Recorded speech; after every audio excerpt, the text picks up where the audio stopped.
এই এই বিষয়টা আপনি কখনোই মনে রাখবেন না। আমি আমি এটা একদমই আমি দায়িত্ব নিয়ে বলতে চাই যে এটা একটা ভুল বোঝাবুঝি। শাকিব খানের কাছে এবার ক্ষমা চাইলেন নিশো। আবারও বলছি, শুনতে ভুল হতে পারে, শাকিব খানের কাছে আকারে ইঙ্গিতে মোটামুটি মাপ চেয়ে নিলেন আরফান নিশো। ওনাকে নিয়ে কথা বলা বাদ দিছি সেই বরবাদ সিনেমার প্রচার করার আগ থেকেই। হ্যালো এভরিওয়ান, আসসালামু আলাইকুম, শিমুল আছি আপনাদের সঙ্গে। কেমন আছেন সবাই? নিশু ভাই আজকে শাহরিয়া শাকিল ভাইয়ের ফেসবুক পেজে একটি এক্সক্লুসিভ ইন্টারভিউ দিয়েছে। সেখানে শাকিব খানকে নিয়ে একটি প্রশ্ন তোলা হয় যে দূরত্ব বিতর্ক বেড়েই চলছে আপনাকে আর শাকিব ভাইকে নিয়ে। সো নিশু ভাই খুব স্ট্রিক্টলি একটা অ্যান্সার দিল যে দূরত্বটা কেউ বাড়াচ্ছে। এক, দ্বিতীয় কথা হচ্ছে সেই যে 2000 সুরঙ্গের সময় যে রিলিজ টাইমটায় যে কনফিউশন যে মিসম্যাচ, সেটা নিয়ে উনি বললো যে যদি হয় এতটুকু হচ্ছে এতটুকু না। নিশু ভাই আমার যেটা মনে হচ্ছে আপনি দায়িত্ব নিয়ে বলছেন যে এটা ভুল বোঝাবুঝি কেবলমাত্র, না, ব্যাপারটা আসলে এরকম না। আপনি সেই সময়টায় দায়িত্ব নিয়েই শাকিব খানকে ঘোষণা মারছিলেন এবং কি আপনার সাথে সঙ্গ দিয়েছিলেন আমাদের পরিচালক রায়হান রাফি। যেটা সত্য সেটা বলতে হবে। ওই সময়টায় আপনি দায়িত্ব নিয়ে খোঁচাটা মারছিলেন, দায়িত্বটা একদম নিজ রেসপন্সিবিলিটি আপনি খোঁচাটা মারছেন। আপনার রেসপন্সিবিলিটিটা নিয়ে শাকিব খানের পারিবারিক বিষয় নিয়ে খোঁচাটা মারছেন। এখন আপনি যদি বলে থাকেন যে একান্তই ভুল বোঝাবুঝি, আপনি উইলিংলি বলেন, এটা আসলে ভাই আমরা মানতে পারছি না। আসলে আমি ব্যক্তিগতভাবে মানতে পারছি না। কোন সাকিবিয়ান মানলো কোন সাকিবিয়ান মানলো তাদের ব্যক্তিগত ব্যাপার, বাট আমি একজন সাকিব ভক্ত হিসেবে ব্যাপারটা মানতে পারতেছি না যে আপনি এটা ইচ্ছা করে করেন। এটা আপনি ইচ্ছাকৃত ভাবে করছেন। কারণ যদি আপনার সিনেমায় প্রথম অভিষেক, আপনাকে হয়তো কেউ শিখিয়ে দিয়েছে যে শাকিব খানকে খোঁচা মারো, তার পারিবারিক ব্যাপার নিয়ে খোঁচা মারো, তুমি ভাইরাল। আপনি সেটা হয়েছে না, আপনার সফল হয়েছেন, আপনার সুরঙ্গ সফল হয় না সেই সময়টাই হয়েছে। তো আমি নিজেই আপনার সুরঙ্গ দেখছি, আপনি সেই খোঁচাটা সেজন্য মারছেন। হ্যাঁ ভাই, ইন্ডাস্ট্রিতে কাজ করতেছেন, সিনেমা ইন্ডাস্ট্রিতে ডেফিনেটলি শাকিব খানের আপনার দরকার। সামনে শাকিব খানের সাথে যে আপনার কাজ নাই সেটা বলা যাবে না। সামনে শাকিব খানের সাথে আপনার কাজ হইতেও পারে। আমরা যতটুকু শুনতে পেরেছি নাকি শাকিব খানের কোন সিনেমায় আপনি অভিনয় করতে যাচ্ছেন এন্টি ক্যারেক্টারে, আমরা জানি মোটামুটি সবকিছু। তো এখন ঘটনা হচ্ছে তো দরকার কি ভাই? এই যে নিজের একটা সিনেমা হিট করার জন্য আর একটা মোস্ট সিনিয়র মানে উনি যখন অভিনয় করে তখন আপনি ছোট বাচ্চা, উনি যখন অভিনয় করে তার পিছনে আপনি লাগিয়ে গেছেন, তার পারিবারিক ব্যাপার নিয়ে আপনি সো কোল্ড মো কোল্ড বলে একদম যা তা অবস্থা, আর আপনি নিজে এসে এখন রূপ চেঞ্জ করতেছেন। এটা তো ভাই হয় না, এটা তো বাস্তবতা হলো না, এটা তো আসলে সামঞ্জস্য হলো না, এটা তো আপনি মিস জাস্টিস করলেন ভাই। আপনাকে প্রশ্নটা করছে, ঠিক আছে, আপনি আপনার ভুল বুঝতে পারছেন, ঠিক আছে, ফাইন ভাই। আপনি এমন একটা ব্যক্তি, এমন একটা পার্সন, আপনি আমার হৃদয়ে ছিলেন নিশু ভাই। বাট ওই সেই সুরঙ্গের সময় আপনি কিছু থার্ড ক্লাস মানুষের কথা ছিল শাকিব খানের ঘোষণা মেরে দিয়ে ভাই আপনি আমার এমন জায়গায় আইছেন, আমি ক্যামেরায় বলতে পারতেছি না, আপনি আমার এমন জায়গাটায় আসছেন।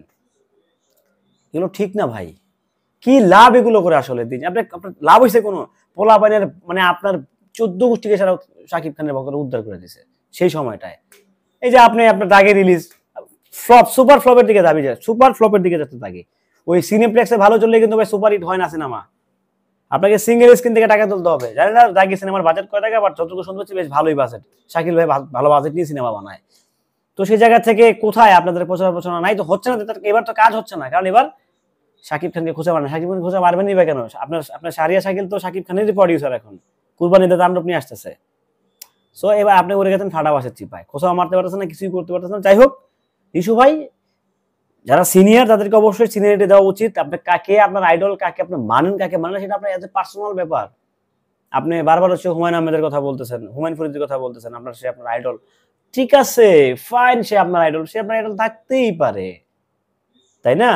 বাট আরেকজনকে ছোট করা এটা কোনো প্রশ্নই আসে না। আপনার শাকিব খানকে সো কল্ড হিরো, বাচ্চা লুকানো হিরো, লুকানো হিরো, লুকানো, আপনার মুখে যা আসছে সুরঙ্গের সময় তাই বলে গেছেন। আর আপনি এখন সরি বলতেছেন, আপনি আকার ইঙ্গিতে ক্ষমা চাচ্ছেন, সেটা সাকিবিয়ানরা মেনে নিবে? ব্যাপারটা আসলে এরকম একেবারেই না, কারণ আপনি ভাই সেই জায়গাটায় নাই আসলে। যাই হোক, তারপরে আপনি আপনার ভুল বুঝতে পেরেছেন। হয়তোবা আমরা দুই একজন মানলে মানতেও পারি, নাও পারি। আপনি আপনার ভুলটা বুঝতে পারছেন, এই জন্য আপনাকে অসংখ্য ধন্যবাদ যে আপনি দেরিতে হলেও আপনি আপনার ভুলটা আপনি রিয়েলাইজ করতে পারছেন, আপনি ফিল করেছেন, আপনি থিঙ্ক করেছেন, এই জন্য আপনাকে অসংখ্য ধন্যবাদ নিশু ভাই। ভাই নাটকের মধ্যে ভাই আপনি আমার একজন পছন্দ তারকা ছিলেন নিশু ভাই, কসম আল্লাহর ভাই। আপনাকে আমি এত বেশি পছন্দ করতাম, আমি ভাষা প্রকাশ করতে পারতেছি না। মানে নাটকে আমার একটাই ব্যক্তি ছিল, আরফান নিশু। সিনেমাতে মেগাস্টার শাকিব খান। কিন্তু আপনি নাটকে এসে এমন মারাটা মারলেন, আপনি আমার মন থেকে যে কই গেছেন আমি এটা মুখে বলতে পারতেছি না। কেন ভাই? কি দরকার? শাকিব খানের ভক্তদের আপনার নাটক দেখছে, শাকিব খানের ভক্তরাই তো আরফান নিশো নাটকগুলো দেখছে, আর দিন শেষে যে ক্ল্যাশ করে কালার হয়ে লাভটা হইলো কি আসলে ভাই আলটিমেটলি? আপনি বুঝতেছেন আপনার জনপ্রিয়তা সিনেমাতে কোথায়? শূন্যের কোঠায়। সিনেমা ইন্ডাস্ট্রিতে আপনার জনপ্রিয়তা শূন্যের কোঠায় ভাই।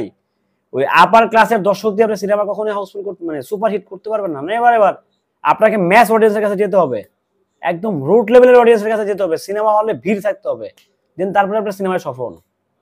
সিনেমাতে আসছেন, সিনেমার যিনি রাজা, যিনি কিং, তাকে নিয়ে আপনি উল্টাপাল্টা বলবেন, যা ইচ্ছা তা বলবেন, সিনেমার মানুষ তা মেনে নিবে? ব্যাপারটা আসলে এরকম একেবারেই না নিশু ভাই। যাই হোক, তারপরেও বারবার বলছি আপনাকে অসংখ্য ধন্যবাদ যে আপনি আপনার ভুলটা বুঝতে পেরেছেন। সেই জন্য সত্যি আপনি একটা ক্ল্যাপ তো পানি বটে, কারণ আপনি অনেকদিন পর হলেও আপনি আপনার ভুলটা বুঝতে পেরেছেন। সো সাকিবিয়ানরা আপনারা ক্ষমা করবেন কি করবেন না সেটা আপনাদের ব্যক্তিগত ব্যাপার, বাট আমি ব্যক্তিগতভাবে তাকে ক্ষমা করছি না আপাতত, কারণ সে যে কোনো মুহূর্তে রূপ চেঞ্জ করতে পারে।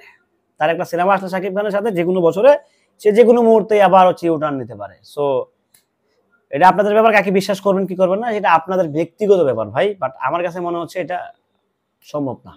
আপনাদের কাছে সম্ভব কি সম্ভব না অবশ্যই কমেন্ট করে জানাবেন। সাকিব ভাইয়ের আপডেট পেতে সঙ্গেই থাকবেন। আল্লাহ হাফেজ।